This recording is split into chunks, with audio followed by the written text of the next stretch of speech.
Oke, baiklah. Assalamualaikum warahmatullahi wabarakatuh. Saya perkenalkan, nama saya Muhammad Taryadi, lokal A2 NPM 2040102057. Saya akan mempresentasikan hasil rangkuman saya. Oke, baiklah. Oceanografi berasal dari kata ocean atau samudra dan grafi atau gambaran, ilmu yang mempelajari tentang laut. Oceanografi atau sering juga disebut marine science adalah cabang dari ilmu bumi.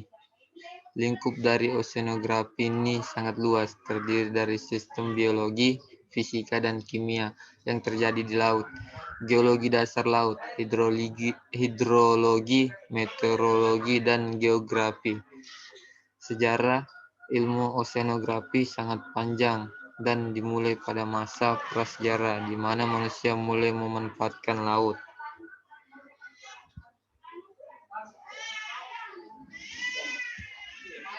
Atmosfer dan laut. Atmosfer merupakan selimut tebal dari berbagai macam gas termasuk aerosol yang menyelimuti seluruh permukaan bumi. Atmosfer terdiri dari 3 kelompok bahan, yaitu partikel udara, kering, bahan air, uap, dan es dalam bentuk awan, dan bahan aerosol, bahan padat, contohnya debu. Aerosol adalah partikel padatan halus berbagai bahan permukaan bumi sebagai terangkat naik ke atmosfer atas membentuk aerosol. Komposisi atmosfer. Udara kering merupakan gas murni tanpa campuran bahan lain dan mencakup sekitar 95% volume atmosfer. Udara kering yang murni sifatnya tembus, pandang, dan tidak berbau. Uap air. Jumlah uap air selalu berubah oleh karena proses penguapan dan kondensasi terjadi secara terus-menerus. Sumber uap air utama adalah lautan yang meliputi sekitar 71% luas permukaan bumi. Struktur lapisan atmosfer. Troposfer. Lapisan terbawah terletak pada ketinggian 0 sampai 18 km di atas permukaan bumi atau laut. Troposfer terdiri atas 1. Lapisan planetair sama dengan 0 sampai 1 km. Lapisan konveksi 1 sampai 8 km. Lapisan tropopause 8 sampai 12 km. Tropopause merupakan lapisan pembatas antara lapisan troposfer dan stratosfer yang temperaturnya relatif konstan.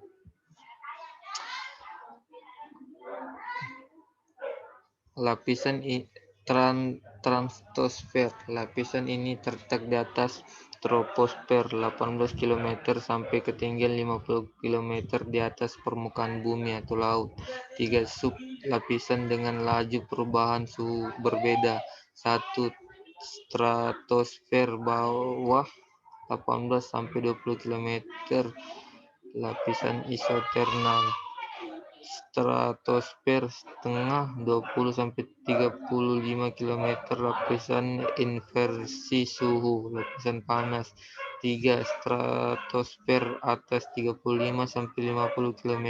Lapisan inversi suhu yang kuat atau lapisan campuran teratas.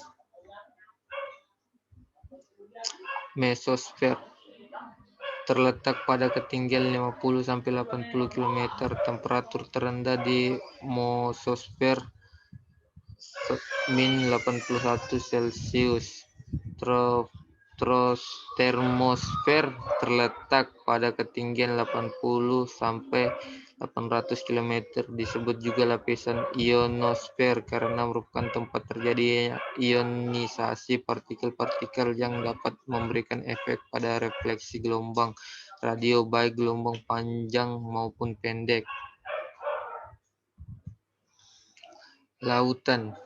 Air laut adalah larutan paling kompleks yang dikenal manusia. Air laut terdiri dari 97% air dan 3% garam, mineral, dan gas terlarut. Dengan kandungan 97% air, maka sifat-sifat fisika air laut sangat dipengaruhi oleh sifat fisika air, sedangkan untuk sifat kimianya sangat tergantung pada 3% kandung zat terlarutnya. Rasa asin pada air laut atau salinitas hanya dipengaruhi oleh beberapa unsur garam. Sampai saat ini, belum semua kandungan senyawa kimia bisa dideteksi di air laut. Untuk senyawa yang sudah terdeteksi pengambilannya sudah dilakukan oleh manusia: 1 garam, 2 emas, dan 3 pasir. Suhu lautan. Suhu lautan sumber energi panas utama matahari. Lautan memegang peran penting dalam hal pengaturan suhu di bumi. Mekanisme transfer panas ke laut. Isolasi penyinaran langsung matahari. Konduksi transfer panas secara mekanik melalui kontak langsung antara udara dan air. Dua substansi. Adveksi transfer panas melalui arus. Faktor yang mempengaruhi suhu lautan. 1. Distribusi massa laut dan daratan.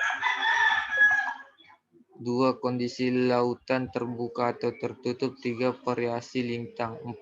Arus. Subtropis adalah wilayah bumi yang berada di laut selatan. Wilayah laut selatan dan setelah wilayah tropis yang dibatasi oleh garis balik utara dan garis balik selatan pada lintang 23,5 utara dan selatan. Daerah beriklim subtropis memiliki 4 musim, yaitu musim semi, musim panas, musim gugur, dan dingin. Daerah subtropis di belahan bumi utara meliputi 1. Sebagian besar Eropa kecuali Skandinavia. 2. Kawasan Asia Tenggara, Asia Timur, dan Asia Barat sebelah utara, Amerika Serikat dan sekelilingnya. 4. Afrika Utara dan Afrika bagian selatan, sedangkan bagian selatan meliputi Australia dan bagian selatan Amerika Selatan. Baiklah, kita akan lanjut ke materi 4, 5, dan 6. Gelombang. Gelombang adalah pergerakan naik dan turunnya air dengan arah tegak lurus permukaan air laut yang membentuk kurva atau grafik sinusoidal. Gelombang laut disebabkan oleh angin. Angin di atas laut mentransfer energinya ke perairan, menyebabkan riak-riak alun bukit dan berubah menjadi apa yang kita sebut gelombang. Gelombang dipengaruhi oleh beberapa faktor. Yang pertama, angin. Kecepatan angin, panjang atau jarak hembusan angin, waktu lamanya hembusan angin. 2. Geometri laut, topografi atau profil laut, dan bentuk pantai. 3. Gempa, apabila terjadi tsunami sangat kecil atau mirror. Macam-macam jenis gelombang. Gelombang laut membangun pantai atau konstruktif wave merupakan gelombang yang ketinggian kecil, kecepatan rendah, dan saat gelombang terpecah di pantai akan mengangkut sedimen material pantai. Gelombang perusak laut pantai, destruktif wave, merupakan gelombang laut dengan ketinggian dan kecepatan rambat yang besar, dan ketika gelombang ini menghantam pantai akan ada banyak volume air yang terpukul dan mengangkut material pantai ke tengah laut. Manfaat gelombang laut. 1. Menjaga kestabilan suhu dan iklim dunia.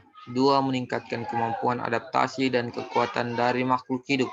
3. Membantu terbentuk dan terjaganya pantai. Tsunami. Tsunami adalah kata dalam bahasa Jepang yang artinya gelombang laut dengan panjang gelombang yang sangat besar disebabkan oleh gangguan seismik atau oleh pergerakan massa sedimen dasar laut akibat gravitasi yang tidak stabil. Meskipun sering sebagai gelombang pasang surut, tsunami tidak disebabkan oleh pengaruh pasang surut. Tsunami biasanya mempunyai panjang gelombang kira-kira ratusan kilometer. Gempa-gempa yang paling dapat menimbulkan tsunami, gempa bumi yang terjadi di dasar laut.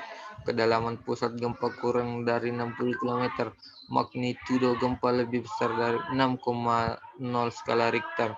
Jenis pensesaran gempa tergolong sesar naik atau sesar turun. Gaya-gaya macam ini biasanya terjadi pada zona bukaan dan zona besar. Penyelamatan diri saat terjadi gelombang pasang. Jika Anda berada di tepi pantai, segeralah berlari ke tempat yang lebih tinggi dan memberitahu kepada orang-orang yang berada di sekitar tepi pantai tentang adanya gelombang pasang. Jika Anda berada di dalam kapal di tengah laut, menjauhilah dari yang terkena cuaca buruk dan gelombang pasang. Pasang adalah naik dan turunnya permukaan laut disebabkan oleh kombinasi efek gravitasi dan bulan dan matahari dan juga efek dari rotasi bumi. Tipe pasang. 1. Sebagian besar lautan di dunia umumnya mengalami 2 kali pasang tinggi dan 2 kali pasang rendah tiap hari atau semi-diurnal tide, tetapi beberapa lokasi hanya 1 kali pasang tinggi dan 1 kali pasang rendah tiap hari diurnal tide. 2. Tempo dan amplitudo. Pasang surut di pantai dipengaruhi oleh posisi matahari dan bulan, oleh pola gelombang pasang di laut dalam bentuk garis pantai dan bathymetri di daerah dekat pantai. Faktor penyebab terjadinya pasang surut. Teori kesetimbangan. 1. Rotasi bumi pada sumbunya. 2. Revolusi bulan terhadap matahari. Dan 3. Revolusi bumi terhadap matahari. Teori dinamis. 1. Kedalaman dan luas perairan. 2. Pengaruh rotasi bumi dan gaya Coriolis. 3. Gesekan dasar. Pengukuran. 1. Dalam pengukuran pasang perubahan tinggi muka laut dalam hitungan menit diabaikan. 2. Data perubahan ketinggian muka laut ini dibandingkan dengan datum data referensi yang dikenal sebagai MSI, Mean Sea Level, atau rata-rata ketinggian permukaan laut. Pasang sangat bervariasi dalam skala waktu mulai dari jam sampai tahunan akibat pengaruh dari banyak hal. Pengaruh pasang surut pengaruh terhadap kehidupan manusia terutama nelayan. Navigasi. Data pasang surut suatu wilayah sangat penting untuk navigasi laut karena bentuk pantai dan kedalaman suatu wilayah atau dermaga dapat berubah tergantung pasang listrik. Kelemahan versi pertama adalah kebanyakannya energi sangat tergantung kondisi pasang, sedangkan versi kedua membutuhkannya dana yang sangat besar untuk membangun dam di pantai.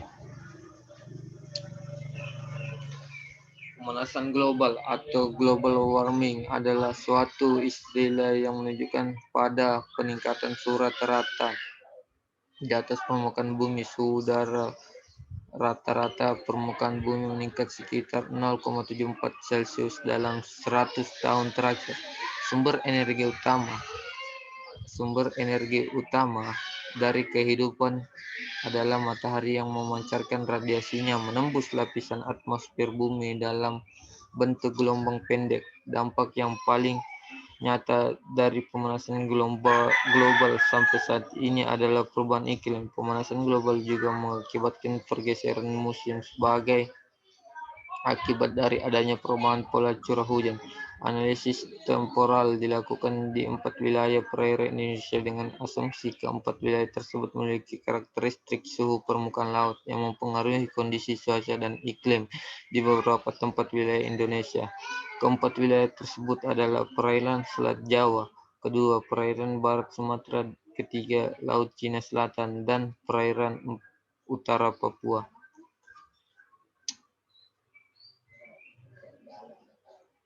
Perairan selatan Jawa. Hasil analisis daerah ini menunjukkan untuk bulanan-bulanan SON mempunyai nilai slope sama dengan plus 0,0428 di GPF slope sama dengan plus 0,0353 MAM slope sama dengan 0,0193 dan JJA slope sama dengan 0,0294. Secara umum wilayah ini mengalami peningkatan SPL selama dari 32 tahun terakhir. Perairan barat Sumatera. Hasil analisis dari ini menunjukkan untuk bulan SON mempunyai nilai slope plus 0,0736 DJPF, slope plus sama dengan plus 0,0321 MAM, slope sama dengan plus 0,0406 dan JJI slope 0,058. Secara umum wilayah ini mengalami peningkatan SPL selama lebih dari 32 tahun terakhir. Lautan Cina Selatan. Hasil analisis Cina Selatan bulan-bulan SON mempunyai nilai slope 0,0283 DJF, slope 0,0143 MAM, 0,109 JJA, slope 0,01. Secara umum wilayah ini mengalami peningkatan SPL yang lebih rendah dibandingkan dua wilayah sebelumnya. Baiklah, kita akan masuk ke materi terakhir pertemuan ke-7, suhu dan densitas air laut. Penjelasan suhu. Suhu adalah suatu besaran fisika yang menyatakan banyaknya bahan yang terkandung dalam suatu benda. Secara ilmiah, sumber utama bahan dalam air laut adalah matahari. Faktor yang mempengaruhi permukaan laut adalah letak ketinggian dari permukaan laut atau altitude, intensitas cahaya matahari yang diterima, musim cuaca, kedalaman air, sirkulasi udara, dan penentuan awan. Suhu mengalami perubahan secara perlahan-lahan dari daerah pantai menuju laut lepas. Umumnya suhu di pantai lebih tinggi dari daerah laut karena daratan lebih mudah menyerap panas matahari, sedangkan laut tidak mudah mengubah suhu bila suhu lingkungan tidak berubah. Densitas. Densitas dalam pengertian singkatnya adalah kerapatan. Kerapatan di sini adalah massa jenis. Massa jenis adalah pengukuran massa setiap satuan volume benda. Semakin tinggi massa suatu jenis benda, maka semakin besar pula massa setiap volumenya. Densitas merupakan salah satu parameter terpenting dalam mempelajari dinamika laut. Densitas sendiri berkaitan erat dengan suhu, salinitas, dan juga tekanan. Karena suhu, salinitas, dan tekanan tersebut yang mempengaruhi densitas di laut, densitas rapat jenis dilambangkan dengan P.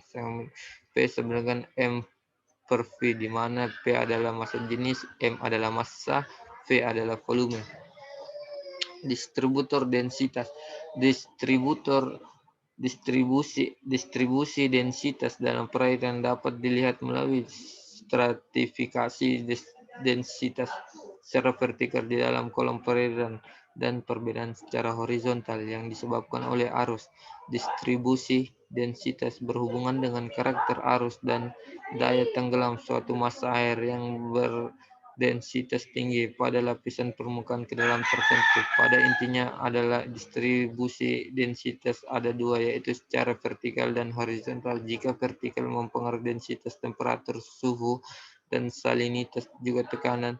Dan jika horizontal itu adalah pengaruh densitas yang disebabkan oleh faktor lain, yaitu arus. Quantities are commonly read and meant in inspirative and innovative philosophical thoughts from the reader. Pengaruh suhu dan densitas air laut. Suhu merupakan derajat panas suatu benda yang dapat berubah ruang dan waktu di mana penyebaran disebabkan oleh gerakan air seperti arus dan turbulensi. Suhu memiliki fungsi yang sangat urgen di dalam lingkungan laut. Secara langsung, suhu mempengaruhi laju fotosintesis tumbuh-tumbuhan dan fisiologi hewan, khususnya derajat metabolisme dan reproduksi. Secara tidak langsung, suhu mempengaruhi daya larutan oksigen akan berkurang jika suhu perairan naik. Suhu memiliki fungsi yang sangat urgen di dalam lingkungan laut. Densitas merupakan salah satu parameter yang terpenting dalam perjanjian dinamika laut. Perbedaan densitas yang kecil secara horizontal, misalnya akibat perbedaan pemanasan di permukaan, dapat menghasilkan arus laut yang sangat kuat. Densitas air laut tergantung pada suhu dan salinitas serta semua proses yang mengakibatkan perubahan suhu dan salinitas. Kenaikan suhu menurunkan densitas air laut dan menambah daya larut air laut.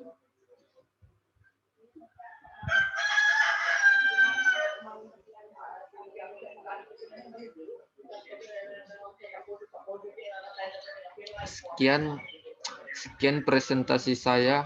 Apabila ada kesalahan kata atau kekurangan kata, mohon dimaafkan. Wabillahi taufiq wal hidayah. Wassalamualaikum warahmatullahi wabarakatuh.